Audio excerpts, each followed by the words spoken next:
بسم اللہ الرحمن الرحیم۔ السلام علیکم ویورز، میں ہوں تحریم میر اور یہ ہے میرا چینل کہانی دنیا۔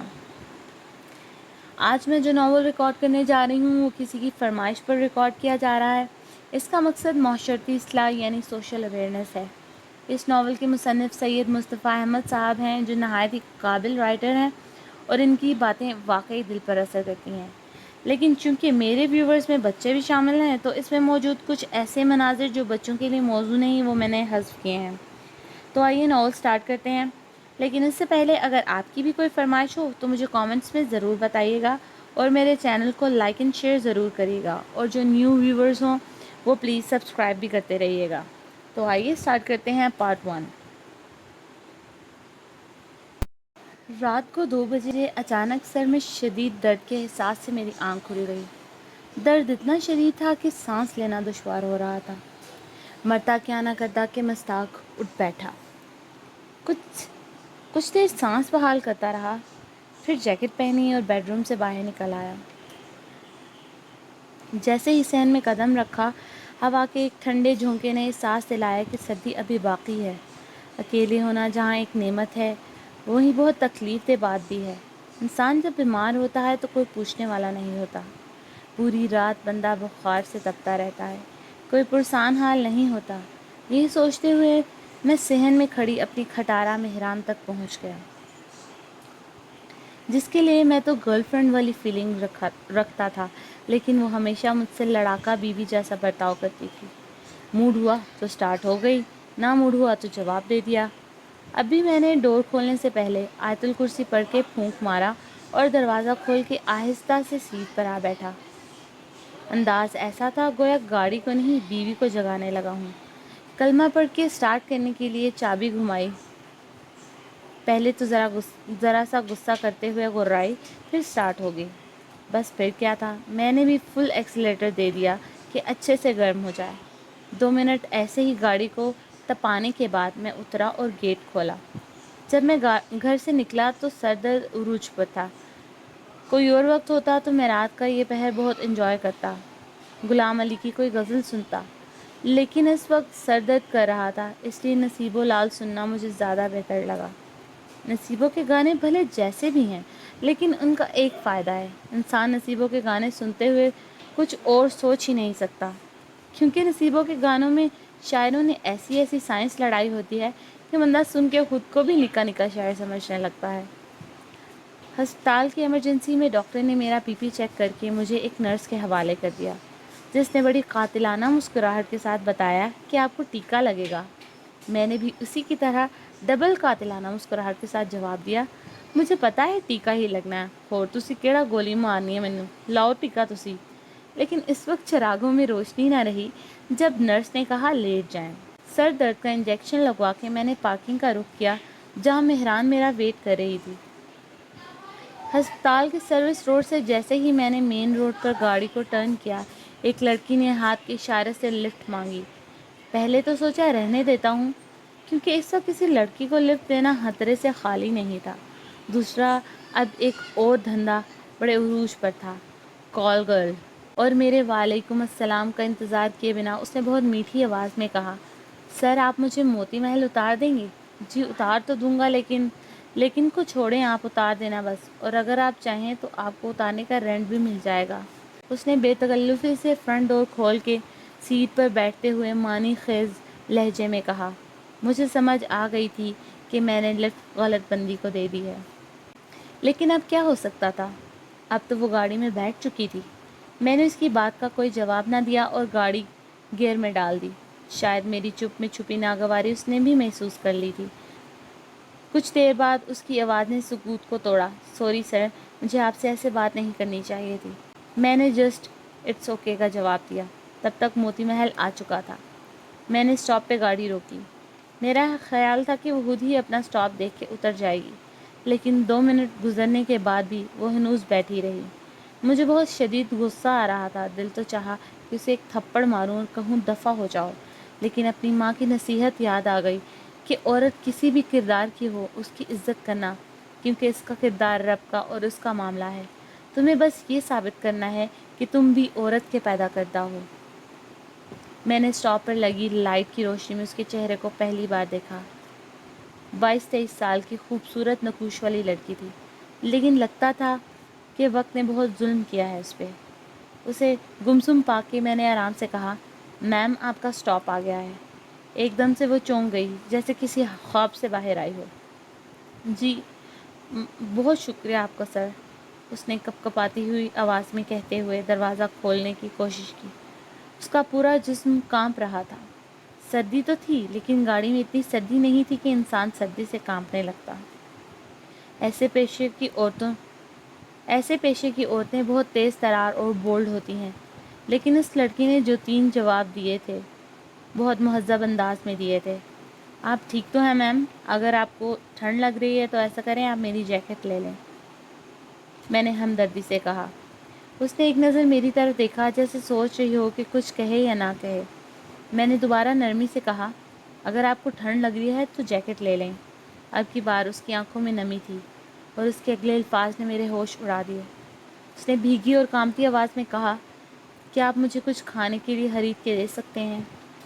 میں نے 3 دن سے پانی کے سوا کچھ نہیں کھایا نہ پیا۔ ایک پل کو تو میری سوچنے سمجھنے کی صلاحیت ہی ختم ہو گئی۔ 3 دن سے کھانا نہ کھانے کا مطلب تھا 72 گھنٹے بھوکا رہنا۔ اف خدایا، اب مجھے سمجھ آئی کہ اس کا جسم اور آواز کیوں کپ کپا رہی تھی۔ جب انسان حد سے زیادہ بھوک برداشت کرتا ہے، یہ 24 گھنٹے تک کچھ نہیں کھاتا، تو یہ نوبت آتی ہے۔ اس کا جسم بھوک کی شدت سے کپ کپانے لگتا ہے۔ میں نے موبائل میں ٹائم دیکھا، 4:30 بج رہے تھے۔ اس کا کردار جو بھی تھا، اس وقت اس کی مدد کرنا اس چیز سے زیادہ اہم تھا۔ ہو سکتا تھا کہ لوگ اسے میرے ساتھ دیکھ کے یہ بھی سمجھتے کہ میں اس کے ساتھ رات گزار کے اب ڈراپ کرنے جا رہا ہوں یا ناشتہ کروا رہا ہوں، لیکن مجھے اس وقت ان باتوں کی پرواہ نہیں تھی۔ اس وقت عزت سے زیادہ انسانیت نبھانا ضروری تھا۔ میں نے اس کی بات کا جواب دیے بنا گاڑی سٹارٹ کی اور سہراب گوٹ کی طرف موڑ دی، کیونکہ اس وقت وہاں ہی ناشتہ مل سکتا تھا۔ سہراب گوٹ میں پٹھانوں کے ایک ہوٹل پہ پراٹھے اور آملیٹ بہت مزے کا ملتا تھا، اور ان کی چائے بھی بہت اچھی ہوتی تھی، اس لیے میں نے اسی پر گاڑی روکی۔ وہ اترنے لگی تو میں نے منع کر دیا، آپ گاڑی میں ہی بیٹھے، میں ناشتہ لے کے آتا ہوں، اور پلیز برا نہ منائیے گا، یہ دوپٹہ جو آپ نے گلے میں ڈالا ہوا ہے اس کو سر پر اوڑھ لیں۔ میرے ایسا کہنے پر اس نے مجھے ممنون نظروں سے دیکھا، جنہیں میں نظر انداز کرتا ہوا ناشتہ لینے چلا گیا، کیونکہ میں یہ سب خالص اللہ کی رضا کے لیے کر رہا تھا۔ میں نہیں چاہتا تھا کہ میرے دل میں غرور آئے یا اس کی نظروں میں اپنے لیے شکر گزاری دیکھوں۔ میں نے 2 پراٹھے، 2 آملیٹ اور 3 کپ چائے آرڈر کیا۔ میں خود بھی رات 2 بجے سے جاگ رہا تھا، جس کی وجہ سے مجھے بھی بھوک لگ گئی تھی۔ میں پیسے دے کے گاڑی میں آ گیا، کیونکہ گاڑی تھوڑی ہوٹل سے دور کھڑی تھی۔ ابھی ہلکا ہلکا اندھیرا تھا، اور کراچی کے حالات اتنے اچھے نہیں ہیں کہ اتنی صبح کسی عورت کو اکیلے گاڑی میں چھوڑا جائے۔ گاڑی میں بیٹھتے ہی میں نے کہا، آپ پچھلی سیٹ پر چلی جائیں اور آرام سے ناشتہ کر لیں۔ اس نے جی اچھا کہا اور گاڑی کا دروازہ کھولنے کی کوشش کی، جو کہ ہمیشہ کی طرح نہیں کھلا، کیونکہ دروازے میں لگا کیچر اندر سے ٹوٹا ہوا تھا، جس کی وجہ سے وہ عام بندے کے لیے کھولنا مشکل تھا۔ مجبوراً مجھے اتر کے اس کے لیے دروازہ کھولنا پڑا۔ اتنی دیر میں ناشتہ آ گیا۔ میں نے ناشتہ کرتے ہوئے اسے بالکل نظر انداز کر دیا۔ وجہ یہ تھی کہ وہ ناشتہ آرام سے کر لے، بھوکی تھی، اسے شرم نہ رہے۔ میں خود بھی ناشتہ کرنے لگا۔ کچھ ہی دیر بعد مجھے اس کی آواز آئی، سر پانی چاہیے۔ اوہ سوری، مجھے خیال نہیں رہا۔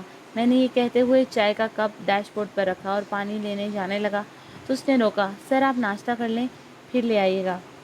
میں اس کی بات کو نظر انداز کر کے باہر چلا گیا۔ مجھے یاد نہیں تھا جب انسان کچھ گھنٹوں کے بعد کھانا کھاتا ہے تو اسے پانی کی ضرورت ہوتی ہے۔ اس نے تو 2-3 دن سے کچھ نہیں کھایا تھا۔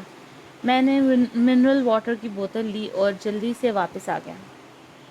یہ لیں میم پانی کی بوتل۔ اس کی طرف بڑھاتے ہوئے میری نظر اتفاقیہ طور پر اس کی گردن پر پڑ گئی، جہاں ریڈ نشان نظر آ رہے تھے۔ ایسا لگ رہا تھا کسی نے تشدد کیا ہو، جو کہ مجھے کافی عجیب لگا۔ اس نے پانی کی بوتل پکڑتے ہوئے جزاک اللہ کہا۔ ناشتے سے فارغ ہو کے میں نے اس سے پوچھا کہ میم آپ کو کہاں اتاروں؟ سر جہاں آپ کا دل کرے اتار دیں، میرا کوئی گھر نہیں۔ اس کی آواز میں پچھتاوا تھا۔ مجھے حیرانی ہوئی کہ جسم فروشی صحیح، مگر یہ کیسا جواب ہے؟ گھر تو ہوگا، بھلے رینٹ کا ہی صحیح، یا کہیں تو رہتی ہوگی۔ شاید اس نے میری آنکھوں میں یہ سوال پڑھ لیا تھا۔ سر میں رہتی تھی ایک گھر میں کسی کے پاس۔ لیکن اب مجھے وہاں نہیں جانا، میرا ضمیر گوارا نہیں کر رہا۔ اس کی ضمیر گوارا نہ کرنے والی بات پر میرا دل چاہا زور سے کہا لگاؤں اور اسے کہوں کہ محترمہ، آپ کس ضمیر کی بات کر رہی ہیں؟ جسم فروشی کرتے وقت ضمیر کدھر جاتا ہے؟ لیکن مجھے یہ باتیں کرنے کا حق نہیں تھا۔ اب مجھے بھی الجھن ہو رہی تھی کہ اسے کیسے پیچھا چھڑاؤں۔ سر آپ پریشان نہ ہوں، میں یہیں اتر جاتی ہوں، اور سر میں خاندانی جسم فروش نہیں ہوں، بس ایک غلطی کی وجہ سے پھنس گئی ہوں۔ میرا زمین ہر روز مجھ پر لعنت بھیجتا ہے، لیکن مجبور ہوں، کیا کروں؟ کوئی راہ نظر نہیں آتی۔ میں نے مڑ کے دیکھا تو اس کی آنکھیں بھیگی ہوئی تھیں۔ مجھے ایسے لگا جیسے اس نے میری سوچ پڑھ لی ہے۔ اب مجھے شرمندگی ہونے لگی کہ کسی کے دل کا حال اللہ ہی جانتا ہے۔ مجھے کوئی حق نہیں کہ ایسا فتویٰ دوں، کیا پتہ وہ واقعی مجبور ہو۔ اسی اثنا میں اس نے گاڑی کا دروازہ کھولا اور اتر گئی۔ اب میں نے اسے غور سے دیکھا تو وہ واقعی کسی اچھے خاندان سے تھی۔ پتہ نہیں کس وجہ سے یہ گندا کام کرنے پر مجبور تھی۔ وہ گھوم کے میری سائڈ پر آ گئی اور میری آنکھوں میں دیکھتے ہوئے بولی، سر آپ نے آج بہت بڑا احسان کیا ہے مجھ پر۔ بھوکے کو کھانا کھلانا اللہ کو بہت پسند ہے۔ میرے پاس جسم کے علاوہ کچھ بھی نہیں ہے دینے کے لیے۔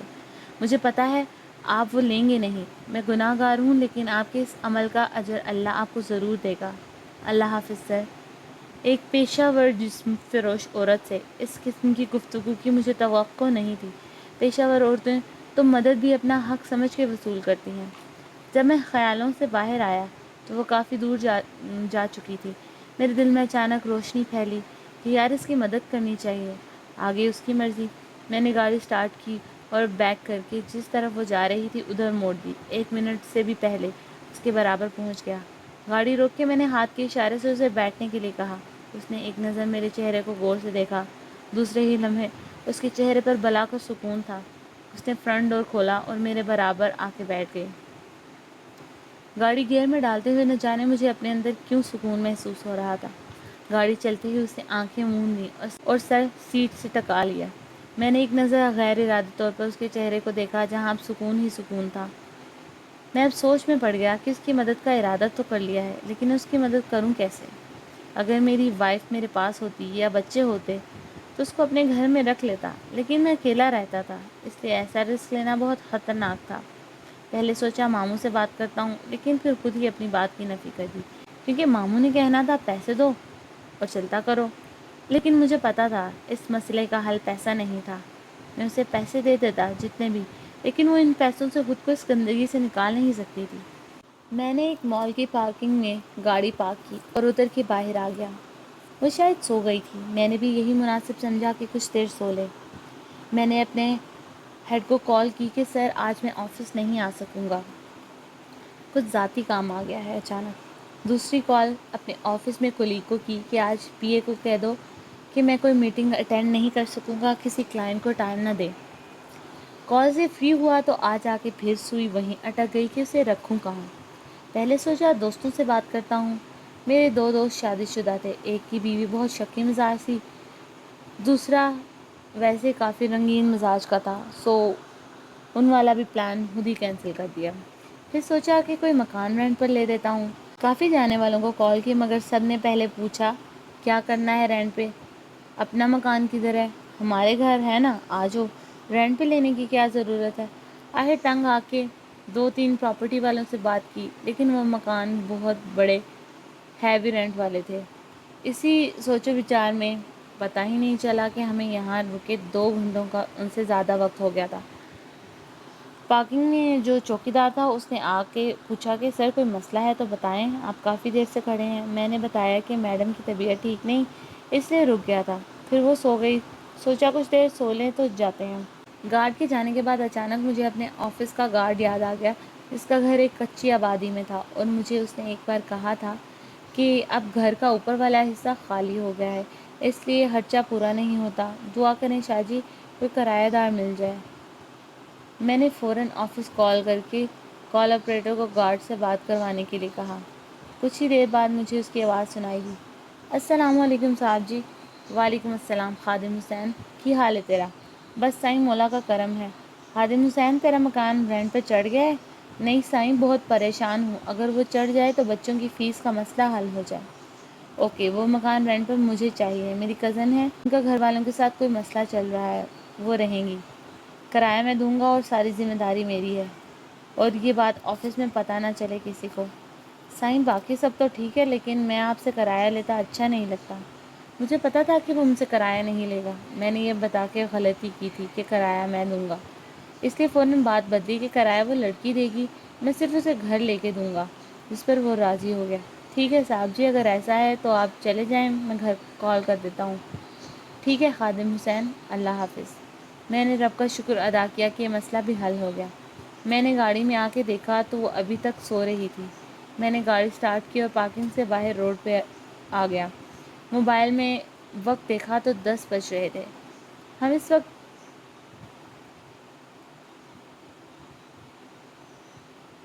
اس وقت پیراڈائز بیکری کے سامنے سے گزر رہے تھے۔ اچانک ایک خیال میرے ذہن میں آیا۔ میں نے کچھ فاصلے پر واقع فیصل بینک کی طرف گاڑی ٹرن کر لی، پارکنگ میں گاڑی پارک کی اور اے ٹی ایم میں داخل ہو گئی اور کارڈ انٹر کر کے 20,000 کا فگر ڈال دیا۔ جب میں واپس گاڑی میں آیا تو وہ جاگ چکی تھی۔ میرے گاڑی میں بیٹھتے ہی اس نے السلام علیکم سر کہا۔ وعلیکم السلام، طبیعت کیسی ہے آپ کی؟ میں بنا اس کی طرف دیکھے پوچھا۔ فیلنگ بیٹر سر، گڈ۔ اب آپ مجھے سر نہیں کہیں گی، میرا نام لے کے بلا سکتی ہیں، میرا نام مصطفیٰ ہے۔ اور آپ مجھے اپنا نام بھی بتا دیں۔ میرا نام سدرا افتخار ہے سر۔ سدرا، بات یہ ہے کہ میں کچھ زیادہ نہیں کر سکوں گا آپ کے لیے، لیکن اس دلدل سے نکلنے میں جتنی مدد آپ کی کر سکا کروں گا، لیکن شرط یہ ہے کہ آپ اس کام سے ہمیشہ کے لیے توبہ کر لیں۔ انشاءاللہ سر، میں خلوص دل سے توبہ کر رہی ہوں، اور سر اس ساری کوشش کا اجر آپ کو اللہ پاک کی ذات دے گی۔ ویری گڈ بچے، اللہ پاک تمہیں استقامت عطا کرے، آمین۔ آمین سر۔ اب مجھے واضح نظر آیا کہ اس کی آنکھیں بھیگی ہوئی ہیں۔ میں نے آپ کے لیے گھر کا ارینج کر دیا ہے، جب تک میں نہ کہوں آپ اس گھر سے باہر نہیں جائیں گے۔ سر مجھے اکیلے رہنا ہوگا، مجھے بہت ڈر لگتا ہے۔ سدرا نے اپنا خدشہ ظاہر کیا۔ اب میں نے سوچا کہ شکر ہے کوئی اور گھر ملا ہی نہیں، کیونکہ یہ بات اکیلے رہنے والی تو میں نے سوچی ہی نہیں تھی۔ خادم حسین والا گھر سدرا کے لیے پرفیکٹ تھا۔ نہیں تمہیں ایک فیملی ہے، ان کے ساتھ رہنا ہے، اوپر والا حصہ لیا ہے رینٹ پہ، لیکن وہ پورا خیال رکھیں گے تمہارا۔ میں تمہیں اپنے ساتھ نہیں رکھ سکتا اس لیے کہ میں اکیلا رہتا ہوں۔ ٹھیک ہے سر، آپ نے جو بھی کیا ہے مجھے پتا ہے اچھا ہی ہوگا۔ میں نے گاڑی سٹارٹ کی اور پارکنگ سے مین روڈ پر لے آیا۔ مجھے یاد ہے ایک بار اپنی کزن کے ساتھ ایک مال میں گیا تھا۔ لیڈی ڈریس کی بہت اچھی اور وسیع رینج تھی وہاں۔ میں چاہتا تھا کہ فی الحال اسے 3-4 ریڈی میڈ سوٹ لے کے دے دوں۔ مال کی پارکنگ میں گاڑی روکی اور دوسری طرف سے آ کے دروازہ کھولا۔ سدرا باہر آ جاؤ۔ اس کے باہر آتے ہی میں نے دروازہ بند کر کے گاڑی لاک کی اور اسے ساتھ لے کر مال میں داخل ہو گیا۔ ایک بڑی شاپ پہ بہت اچھے ڈریسز نظر آ رہے تھے۔ ہم بھی ادھر ہی داخل ہو گئے۔ سدرا 3-4 سوٹ لے لو اپنے لیے سیزن کے حساب سے۔ سر رہنے دینا، ایک پہنا ہے اور ایک لے لیتی ہوں۔ سدرا نے شکر گزار لہجے میں کہا۔ نہیں، 4 سوٹ لے لو اور پلیز بحث نہیں، اب جو ضرورت کی چیزیں ہیں لے لو۔ ٹھیک ہے سر۔ وہاں سے سوٹ لے کے ہم ایک اور شاپ پہ گئے جہاں سے ٹاول، ساکس اور سویٹر وغیرہ لیے۔ اس کے بعد شیمپو، برش، ٹوتھ پیسٹ وغیرہ لیا۔ جب خریداری سے فری ہوئے تو میں نے پوچھا سدرا کچھ رہ گیا ہے تو لے لو، مجھے نہیں پتا، کسی لڑکی کے لیے، میں نے کبھی کچھ خریدا ہی نہیں۔ سر ایک چیز اور لینی ہے۔ ہاں تو لے لو نا۔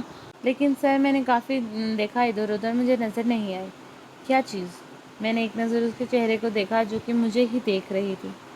جائے نماز کو سن کر میرے دل کو اطمینان ہوا۔ میں نے شاپنگ بیگ کو گاڑی میں رکھتے ہوئے کہا تم گاڑی میں بیٹھو، میں پتہ کرتا ہوں، اور سدرا کا جواب سنے بغیر واپس مال کے داخلی دروازے کی طرف مڑ گیا۔ دروازے پہ تعینات گارڈ نے دروازہ کھولنا چاہا تو میں نے روک دیا۔ مجھے اندر نہیں جانا، آپ یہ بتاؤ کہ یہاں کوئی ایسی شاپ ہے جہاں سے جائے نماز مل جائے؟ جی سر ہے، اسی مال کی بیسمنٹ میں 2-3 شاپ ہیں۔ شکریہ۔ راستہ کدھر ہے بیسمنٹ کا؟ اس طرف سر، وہ سامنے۔ میں نے ایک اچھی جائے نماز اور تسبیح خریدی اور پیک کروا کے واپس آ گیا۔ سدرا نے بچوں کی طرح خوش ہوتے ہوئے کہا مل گئی؟ جی مل گئی، اور ساتھ تسبیح بھی لایا ہوں۔ واؤ، پنک کلر میں لینی تھی، سدرا نے شوخی سے کہا، مگر دوسرے ہی لمحے اس کا چہرہ بجھ سا گیا اور چپ ہو گئی، جیسے کچھ ضبط کرنے کی کوشش کر رہی ہو۔ میں نے غور سے سدرا کے چہرے کی طرف دیکھا جس کی پلکیں نم ہو رہی تھیں، شاید آنسو روکنے کی کوشش کر رہی تھی۔ میں نے اسے اس کنڈیشن سے نکالنے کے لیے اپنا رویہ دوستانہ کیا۔ پنک کلر کی نہیں تھی، لیکن ہاں ایک کام کرتے ہیں۔ کیا سر؟ سدرا نے سر اٹھا کے دیکھا۔ بتاتا ہوں، پہلے یہ بتاؤ تم نے میتھس پڑھی ہے؟ جی سر پڑھی ہے۔ واہ، پھر تو تمہیں یہ بھی پتا ہوگا کہ میتھس میں کافی کچھ فرض کرتے ہیں، تو پھر تم بھی تسبیح کا پنک کلر فرض کر کے لے لینا۔ میرے شرارت سے کہنے پر وہ ہنس پڑی، اور یہی میں چاہتا تھا کہ وہ اس ماحول کو یاد نہ کرے جس سے وہ آئی تھی۔ سر آپ بہت اچھے ہیں۔ اچھا تو میں ہوں، لیکن میں نے بات ادھر چھوڑ کے سدرا کی طرف دیکھا۔ لیکن کیا سر؟ اب کی بار اس کی نگاہ سوالیہ تھی۔ لیکن مجھے تب لگے گا کہ میں اچھا ہوں جب تم پرانی باتیں بھلا کے آگے لائف میں موو آن کرو گی۔ کچھ پل وہ میری آنکھوں میں دیکھتی رہی، پھر ایک عزم سے بولی، انشاءاللہ سر، اب خود کو اچھا ثابت کرنے کے لیے میں دن رات ایک کر دوں گی۔ بے اختیار میرے ہونٹوں نے کہا انشاءاللہ۔ بس سر پاپا کی یاد آ گئی تھی۔ وہ جب بھی کچھ لاتے تھے میں لڑتی تھی کہ پنک کلر میں کیوں نہیں لائے، اور ان سے ناراض ہو جاتی، اور پھر دوسرے دن پاپا وہی چیز چینج کروا کے پنک کلر میں لاتے تھے۔ اور سر آپ کو پتہ ہے کبھی کبھی تو مجھے لگتا تھا کہ پاپا جان بھول کے دوسرے کلر میں چیزیں لاتے تھے تاکہ میں ان سے لڑائی کروں، اور بچوں کی طرح خوش ہو کے بتا رہی تھی۔ وہ نہ چاہتے ہوئے بھی میری آنکھیں بھیگتی جا رہی ہیں۔ اس سے پہلے کہ وہ نوٹ کر دی، میں نے گاڑی سٹارٹ کی اور پارکنگ سے نکال لے گیا۔ ٹائم دیکھا تو 2 بج رہے تھے۔ صبح بہت ٹائم سے ناشتہ کیا تھا، اب بھوک لگ رہی تھی۔ سرا تمہیں بھوک تو نہیں لگی؟ اتنی نہیں سر، مطلب کہ لگی ہے۔ اچھا ایسا کرتے ہیں، شیر مال لے لیتے ہیں اور ساتھ میں کباب، کیا خیال ہے؟ سر ایسے خیال اللہ کرے آپ کو روز آتے رہیں۔ مجھے ہنسی آ گئی، اب وہ بالکل ایک گھریلو اور شرارتی لڑکی کی طرح باتیں کر رہی تھی۔ ماشاء اللہ سر آپ ہنستے بھی ہیں، مجھے تو لگا تھا کہ آپ کھڑوس ہیں۔ بولو بولو، کافی لوگ ایسے ہی بولتے ہیں، میں نے ہنستے ہوئے جواب دیا۔ اب ہم کچی آبادی جو کہ ندی اور فیکٹری ایریا کے درمیان تھی اس طرف جا رہے تھے۔ راستے میں ایک ہوٹل میں سے میں نے 5 شیر مال اور 8 کباب پارسل کروا لیے۔ میں نے گاڑی خادم حسین کے دروازے پہ روکی تھی کہ دروازہ کھل گیا، جیسے ہمارا ہی ویٹ ہو رہا تھا۔ سدرا دوپٹہ سر پہ لے لو اور آئندہ کبھی نہ اترے، نہ کسی کے سامنے بھی۔ سوری سر، نہیں اترے گا، اور یہ جینز بھی نہیں پہنو گی آئندہ۔ نہیں پہنوں گی سر، کبھی بھی۔ تبھی خادم حسین کا 10 سالہ بیٹا، جو شاید ابھی ابھی اسکول سے آیا تھا اور یونیفارم بھی نہیں اتاری تھی، گاڑی کے پاس آ گیا۔ السلام علیکم چاچو۔ وعلیکم السلام، کیسے ہو حمزہ؟ میں بالکل فٹ چاچو، آپ سنائیں؟ میں بھی بالکل ٹھیک ہوں پتر۔ شادی وادی تو نہیں کر لی چاچو؟ حمزہ نے خوش ہوتے ہوئے پوچھا۔ بدتمیز کزن ہے میری، میں نے ڈانٹا۔ تو کیا کزن سے شادی نہیں ہو سکتی؟ اس نے مسکراتے ہوئے میری بات کا جواب دیا۔ تو میں نے گھور کے اسے دیکھا۔ کراچی کے بچوں سے اتنی امید تو رکھی جا سکتی ہے۔ سوری چاچو، مجھے ایسا لگا تھا۔ بچے اور خادم کی بیوی مجھے اچھے سے جانتے تھے، اکثر عید وغیرہ پہ خادم اور بچے مجھے ملنے آتے رہتے تھے۔ خادم ذات کا بلوچ تھا جو انتہائی شریف اور اچھا انسان تھا۔ تبھی خادم کی بیوی کی آواز آئی، حمزہ چاچو لوگوں کو اندر بھیجو اور سامان نکال کے لاؤ۔ جی امی لاتا ہوں۔ چلیں چاچو، آپ اور پھپھو اندر چلیں، میں سامان لے آتا ہوں۔ یہاں ہمارے پارٹ 1 کا اختتام ہوتا ہے۔ جلد ہی لوٹوں گی پارٹ 2 کے ساتھ۔ تب تک کے لیے دعاؤں میں یاد رکھیے گا۔ اللہ حافظ۔